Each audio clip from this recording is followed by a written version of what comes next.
असम सरकारनि chief minister relief फान्डनिफ्राय प्रत्येक MLA नोनो बोसोराव 25 लाख रां बेबायदि बेमार आजार साहाय्य बेबो हरनो थाखाय मोनसे फान्ड बानायना दोनदों आरो बिनिनो दिनै जों इतिमধ্যे खनथाम होखांबाय आरो दिनै लास्ट नैबे माबानि बोसोरनि लास्ट माबा हिसाबै जों होदों आरो दिनै गासै 369 सुबुंनो गुबुन गुबुन बेमारनि थाखाय बिथांमोननि ट्रिटमेन्ट हेल्प जाथों होननानै हेफाजाब जाथों होननानै रां होनाय जादों अनसुंथाइ होनाय जादों आसा खालामदों जे बे जायफ्रा दिनै रां अनसुंथाइ मोनगोन बिथांमोना अन्तत गाव गावनि बेमारखौ ट्रिटमेन्ट जिखिनि थोजासे नङा खारन गोबां बेमारफ्रा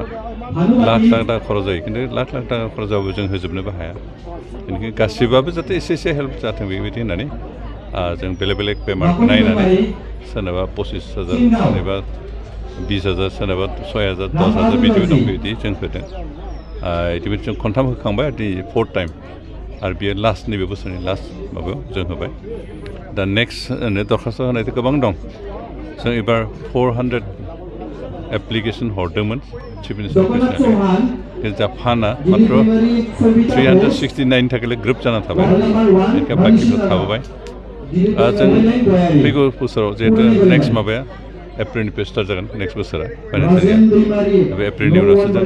ट्रिटमेन्टनि माबाफोरखौ होनो हानाय जासिगोन जेना जादों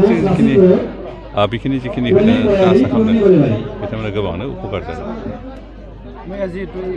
जों सुपार 50 आसननि गेजेरजों गासै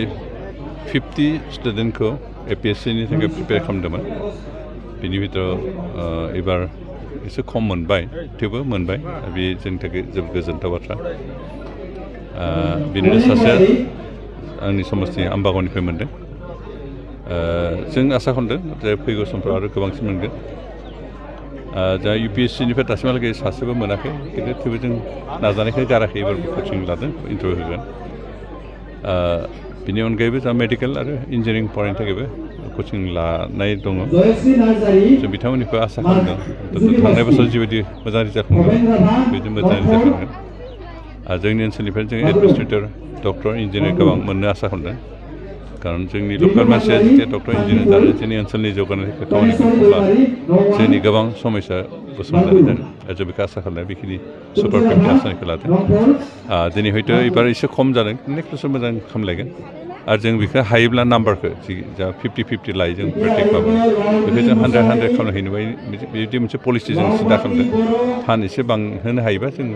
50 जायगाजों हयथ' 100 खालामगोन खिन्थु हयथ' स्किमनि नामा सुपार 50 थाहैगोन